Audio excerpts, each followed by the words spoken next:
दोस्तों, क्या आज मैं आपको ऐसी प्लेनेट पर ले जाऊं जहां पर बिताया हुआ 1 घंटा जमीन पर गुजरे हुए 5 साल के बराबर हो जाएगा और वहां पर 1 हफ्ते की वोकेशन जमीन पर कई सालों के बराबर होगी। यानी हम फ्यूचर में जा सकते हैं। दोस्तों, इस प्लेनेट का नाम मिलनर प्लेनेट है जो इंटरस्टेलर मूवी में दिखाया गया है। ये planet super massive black hole के बहुत ज्यादा करीब है। आखिर इस ब्लैक होल के पास ऐसा क्या है जहां टाइम डायलेशन हो रहा है, और क्या वाकई में इंसान टाइम ट्रेवल कर सकता है? क्या वो फ्यूचर में जाकर बदलती हुई दुनिया देख सकता है या फिर पास्ट में होने वाले हिस्टोरिकल इंसिडेंट? फिजिक्स की ऐसी कौन सी थ्योरी है जिसने हमें टाइम ट्रेवल का कॉन्सेप्ट दिया है? इन तमाम सवालों के जवाब जानने वाले हैं हम आज के इस एपिसोड में। दोस्तों, 2003 में कनाडा में रहने वाले 44 साल एंड्रयू कॉल्सन ने स्टॉक मार्केट में $800 इन्वेस्ट करके $350 मिलियन कमाए। FBI को इस बंदे पर शक हुआ कि ये कोई स्कैम या कोई फ्रॉड कर रहा है। FBI ने अरेस्ट कर लिया तो इन्वेस्टिगेशन की तो कॉल्सन ने बताया कि वो एक टाइम ट्रेवलर है जो 250 साल पहले से आया है, यानी फ्यूचर से आया है। इसीलिए इसे पता था कि कौन सा शेयर इसे प्रॉफिट देने वाला है। FBI ने इसकी बात को मजाक समझा। जब कॉल्सन ने कोर्ट में पेश होना था, उसी दिन वो टाइम मशीन का इस्तेमाल करते हुए गायब हो गया और बाद में पता चला कि 2003 से पहले इस बंदे का रिकॉर्ड ही मौजूद नहीं था। इस मिस्ट्री ने सबके दिमागों को हिला कर रख दिया कि एक्चुअली में टाइम ट्रेवल होता है, टाइम ट्रेवल किया जा सकता है। दोस्तों, न्यूटन जी के मुताबिक टाइम हमेशा कांस्टेंट रहता है, चाहे वो जमीन पर हो या फिर ब्लैक होल पर। यानी किसी ऑब्जेक्ट की स्पीड ज्यादा करो या स्लो करो तो टाइम की रफ्तार पर फर्क नहीं पड़ेगा। फिर आए अल्बर्ट आइंस्टाइन, जिन्होंने जनरल थ्योरी ऑफ रिलेटिविटी का कॉन्सेप्ट दिया और कहा कि टाइम एक नदी की तरह है। जिस तरह नदी के पानी की स्पीड यानी पानी का बहाव कम या ज्यादा होता रहता है, इसी तरह टाइम भी कांस्टेंट नहीं रहता। तो दोस्तों, इसी को तो टाइम डायलेशन कहते हैं। दोस्तों, टाइम डायलेशन 2 तरह की हो सकती है, यानी टाइम को 2 तरह से स्लो किया जा सकता है। आइए हम इसे साइंटिफिकली समझने की कोशिश करते हैं। ये बात तो आप जानते हैं कि स्पीड इनवर्सली प्रोपोर्शन है टाइम के, यानी स्पीड जितनी ज्यादा होगी टाइम उतना ही स्लो होता चला जाएगा।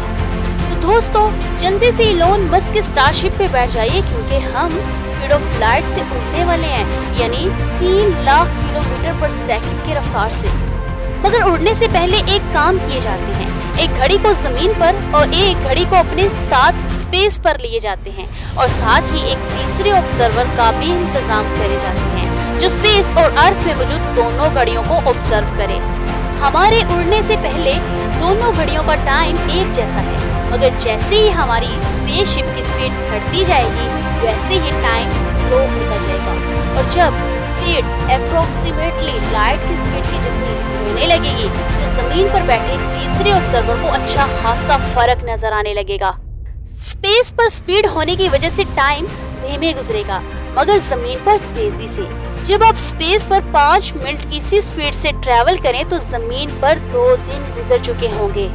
अगर 1 दिन ट्रैवल करें तो जमीन पर 9 महीने गुजर चुके होंगे और अगर स्पेस पर 1 हफ्ता गुजारे तो जमीन पर 11 साल बीत चुके होंगे और अगर 1 महीना गुजारे इसी स्पीड से तो जमीन पर 48 इयर्स बीत चुके होंगे। तो अगर आपकी उम्र 20 साल थी तो जमीन पर 21 होगी, मगर आपके एज फेलो बूढ़े हो चुके होंगे। मगर मजे की बात यहाँ पर यह है कि आपके लिए वक्त की रफ्तार नॉर्मल रहेगी, स्पेस में मौजूद लोगों के लिए भी और इंसानों के लिए भी जो जमीन पर हैं। किसी को पता ही नहीं चलेगा कि टाइम में चेंजिंग क्रिएट हो रही है, मगर तीसरा ऑब्जर्वर जो दोनों घड़ियों पर नजर रखे हुए है उसे अच्छा खासा फर्क दिखाई देगा। दोस्तों, ग्रेविटेशनल फोर्स जो टाइम डायलेशन का दूसरा रास्ता है। आइंस्टाइन का कहना है कि जहां ग्रेविटेशनल फोर्स ज्यादा होगी वहां टाइम धीमे गुजरेगा। यानी जुपिटर के पास जिसकी ग्रेविटी 24 मीटर पर सेकंड स्क्वायर है और सन जिसकी ग्रेविटी 274 मीटर पर सेकंड स्क्वायर है। क्योंकि जुपिटर एंड सन मैसिव होते हैं इसीलिए इनकी ग्रेविटी फोर्स भी ज्यादा होती है। दोस्तों, ब्लैक होल जिसे सुपर मैसिव ऑब्जेक्ट कहा जाता है, यानी ये काफी हैवीएस्ट ऑब्जेक्ट है इस यूनिवर्स में जिनकी ग्रेविटी बहुत ज्यादा होती है। अगर कोई इंसान ब्लैक होल के पास जाता है तो वहाँ पे गुजारा गया एक दिन जमीन के कई सालों के बराबर होगा, जैसा कि इंटरस्टेलर मूवी में दिखाया गया है। इंटरस्टेलर मूवी में one way ticket to future method दिखाया गया है, जिसमें आप फ्यूचर में तो जा सकते हैं मगर वापस लौटकर नहीं आ सकते। मगर टाइम ट्रेवल करने का एक और भी तरीका है और वो है टाइम जंपिंग, यानी आप एक टाइम मशीन का इस्तेमाल करते हुए एक पॉइंट से दूसरे पॉइंट पर जा सकते हैं और वापस भी आ सकते हैं। टाइम ट्रेवल का ये method Back to the Future movie में दिखाया गया है।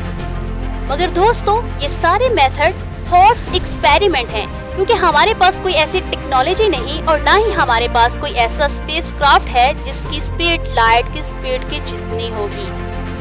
आइंस्टाइन की स्पेशल थ्योरी ऑफ रिलेटिविटी सिर्फ इनर्शियल फ्रेम ऑफ रेफरेंस में ही वैलिड है, यानी उन ऑब्जेक्ट पर वैलिड है जिनकी स्पीड कांस्टेंट है, यानी वो यूनिफॉर्म स्पीड से मूव करते हैं। मगर हमारे यूनिवर्स में मौजूद कोई भी ऑब्जेक्ट ऐसा नहीं जो कांस्टेंट स्पीड से मूव करे। सभी एक्सेलरेट करते हैं, यानी डिफरेंट वेलोसिटी से मूव करते हैं।